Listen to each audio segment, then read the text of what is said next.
Hello one and all, my name is Sean Splains and this is Slay the Spire 2.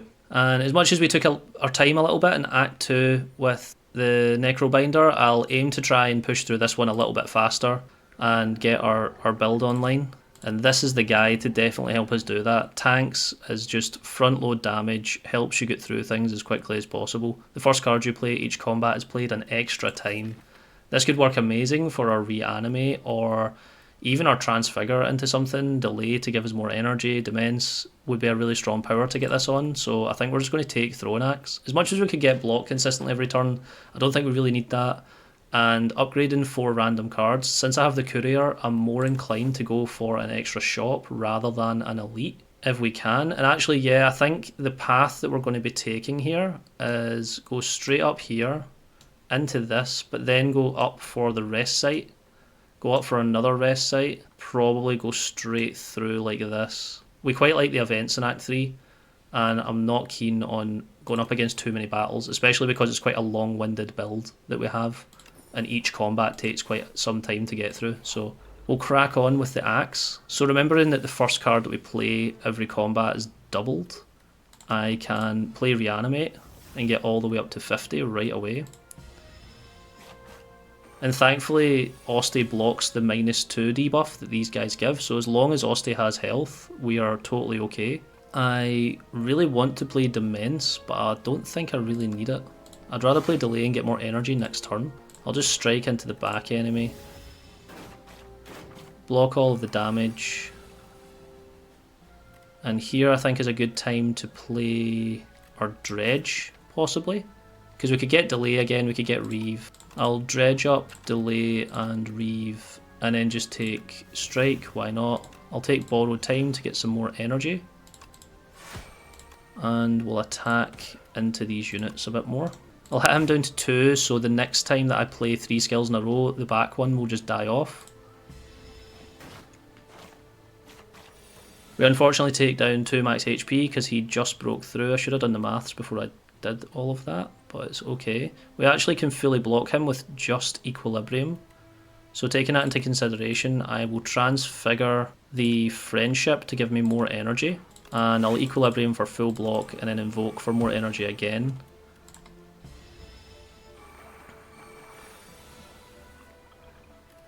Reap is enough to actually one-shot one of these, and then Unleash followed by Rattle can kill the middle one. We get Shroud, Fear and Friendship. Fear's tempting for the vulnerable to give us insane damage if we time it right, but the issue is because it's ethereal, we have to keep playing it to keep it in our deck, and we'd obviously want to play it quite late in the game, so I'm going to skip out on that, and I don't really need any more unnecessary cards, so I'm going to avoid taking them if I can. Speaking of unnecessary cards that we don't need to take, I'm so tempted to take a debt here. We can afford to take the gold, I suppose, and I don't want to drag things out. Is it Eternal? It's not Eternal, we are hitting a shop soon, aren't we? We're hitting a shop in 3 nodes. I think we take the debt and Divine 6 times. This is quite a fun event. I don't think we've seen this one on any of the other ones. Okay, so you always get little images and you try and click on them. And there's a risk to doing a big divination because you can get a curse card quite easily in this event, which fortunately we're not going to get. We have 6 attempts, so that's... We get the potion, we'll take the relic, and we'll take some gold.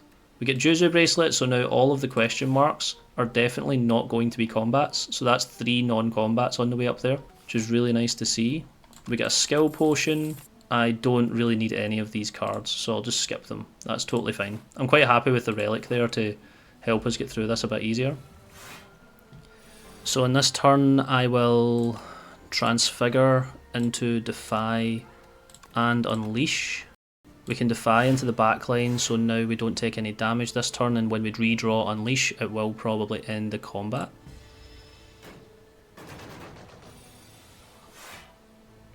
On this turn, we don't have a lot of block and we're taking 16 damage, so I'll see if I can get a decent block card here.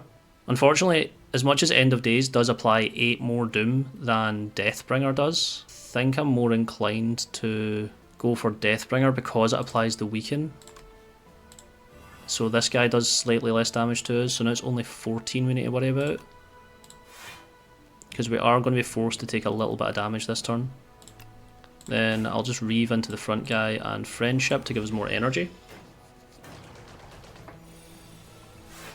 This turn, this unit's not attacking us, so we don't have to worry about it at all. So we could actually reap into the front line, so this guy goes down. Then I can invoke for more energy next turn.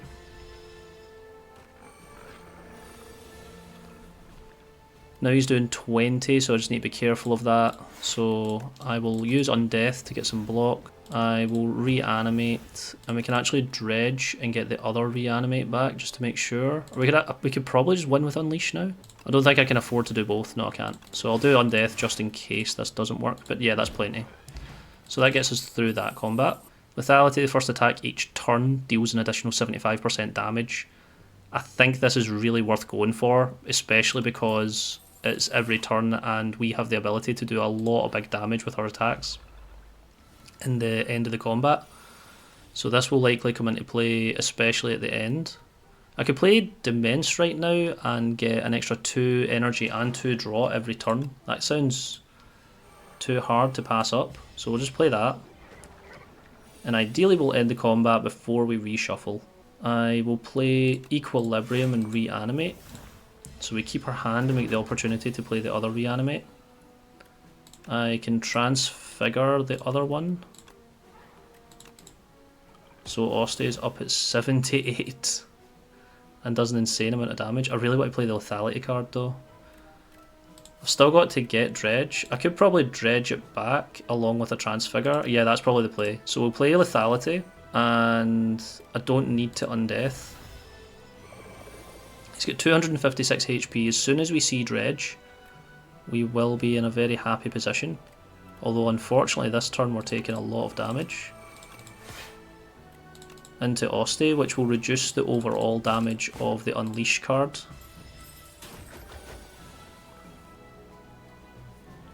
And it was just enough to mean I can't dredge it back as well.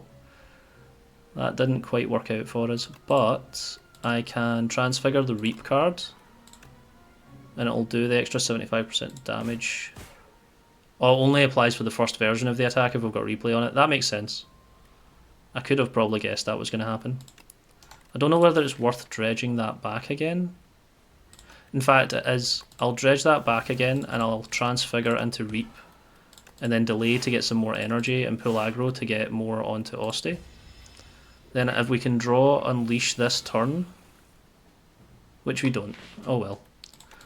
I can still play this and hit 3 times, then I'll bodyguard, defend, and invoke. I'll use Purity to get rid of the debt so that I don't have to take the gold cost again. We still don't find what we're looking for, but there's not really much point in transfiguring. We'll just slime. Oh, there we do. We get the Unleash now, which does enough damage. We're 110 damage. And we get the Fairy in the bottle, so we're getting even more insurance. So again, we don't really want cards for the most part. We want good relics ideally. Miniature Tent is one of my favourite, although it's unfortunate we got it so late in the game. And because we have the Courier, these will continue to recycle until we just run out of money. Because, I mean, I could get another shop and the question marks, to be fair. But I think I'm going to exhaust my money if I feel like it's worth it here. And at the moment, I think I do. I maybe what do I get? I want to get rid of the debt because I don't want to keep on having to play that. I don't really want to buy a potion because I'll probably get another one. Bag of Marbles isn't that useful. I don't often attack on turn 1. Having more HP isn't a bad thing. Parrying Shield is really good for us because we almost always end the combat with, or end each turn with a lot of block. And now we're down at 80, so we'll save our money in case we come up against the fake merchant and we can get some relics from there. Lowering the cost on Demence is really good, makes it more playable. We get Lantern to give us even more energy. Losing Reeve Plus is fine. I mean, it was nice to have the souls, but I don't need it, so it's okay.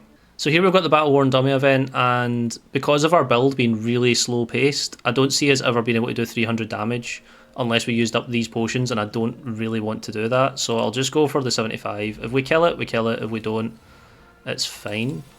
So we reanimate and strike. Don't really get any attacks. I think our best hope is to invoke and delay to get as much energy for next turn as possible. And we do actually get the Transfigure Unleashed, so we can do that. We get Liquid Memories is actually a really good potion, so that was a good shout. We'll smith into... I think we smith into borrowed time to make that much more usable. And, oh, of course, we've got miniature tent, so we can actually rest now for the first time. And we can take 11 damage for a free relic here. We get Orichalcum, which isn't that useful for us, I don't think. I also don't think we really need any more relics. I might just skip the elite because, in all honesty, I can't really be bothered doing the fight. I don't think we need to do the fight, so... And I'll take the extra 50% damage onto Unleash because that number is going to get very, very high very quickly. We can rest back up to full HP again thanks to Miniature Tent, and we can upgrade... I think upgrading Undeath is very good because it obviously upgrades all of the Undeath that we end up putting into our draw pile, and it might be useful here to save us on a specific turn. We've managed to get into the final combat with all of our 5 potions, which is great, and Liquid Memories is most likely going to come in very handy at some point. I'll play Delay so I don't take any damage, and we get a lot of energy next turn because I keep forgetting that I should have done that into Lethality. I keep forgetting that we've got the Throwing Axe up here. I don't know how many times I'm going to say this throughout this entire series, but always checking your relics. We'll Transfigure into Reap here, and ideally for this combat you want to avoid the Amalgam and just hit into Queen if you can, and we definitely have one of those builds that allows us to just hit into Queen and we don't need to worry about it. I think I'll actually Liquid Memories here to get our Reap back.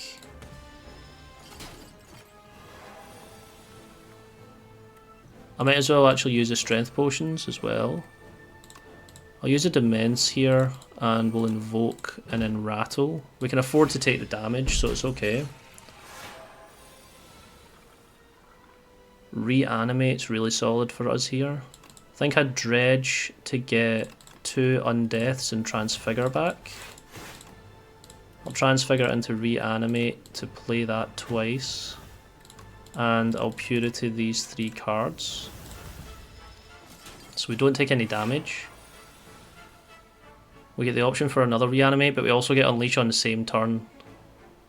Dredge would have been nice here to get to play this a couple times. Although I think it still works with Gigantification Potion. So as we can see, this now says 433 damage. So we just do this and win.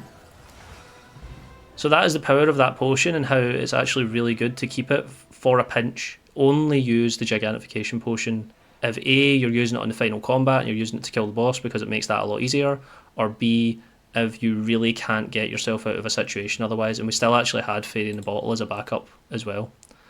So as much as the start of that combat I made a few mistakes with the Throwing Axe and stuff, I mean, you can still make the most out of it. And that was Ascension 1 with the Necrobinder, so that's us cleanly moved into Ascension 2. And again, I apologise slightly because that was much more long-winded than the other characters, but sometimes you just have to play a very defensive build, and at no point were we ever really threatened.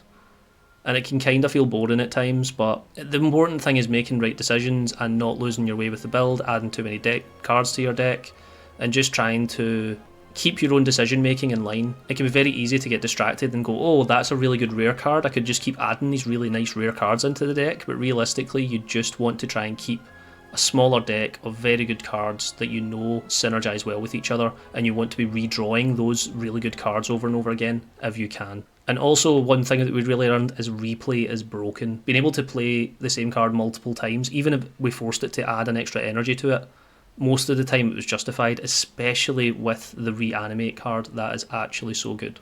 But I'll stop rambling on, we'll get through the Epochs before we end the run for today. Magnum Opus. One of the many ancients, Niao grew jealous of the awe-inspiring will of the architect. She confided with a like-minded sibling, and together they created a most potent concoction, the Blight.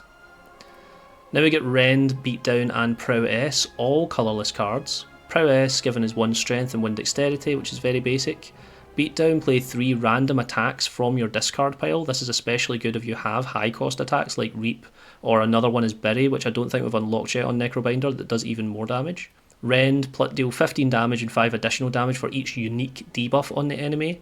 I don't think there's that many debuffs in the game, maybe like 5 or 6, but this can still be a good card from time to time, especially if you were to get replay on it. The Necrobinder faced off against the Architect and demands the restoration of the Giant. Her Her parents, her humanity. She's blazing with vengeance but is annihilated again and again. On one of her ascents, she discovers a massive dragon, pale, giving off the same gentle presence as the giant. He speaks. This will help you get his attention. So here we unlock Sculpting Strike, Veil Piercer and Banshee's Cry, which all synergise well with an ethereal build, which we've not really explored yet with a Necrobinder, and it's definitely not my favourite tactic to go for, but it's something that we might be able to make work in the future. As much as this seems quite intimidating because it starts at 9 energy, Banshee's Cry is actually a really easy card to play, costing 2 less for each ethereal card played this combat. We saw how often we were playing Defy in our current run, so you just need to play one of those cards 4 times and this becomes a 1 cost card, and this would be amazing with some replay on it because it would just cleave through certain hallway fights. And with that, we have done our Necrobinder Ascension 1 run. Thank you for joining me on this video. I hope you enjoyed, even though it was a little bit slower paced and a bit more defensive compared to the last few that we've done, and I trust that the defect run we'll do next time will also be a little bit more fast paced. But thank you for joining me. I have been Sean's Plains, and I'll see you in the next one.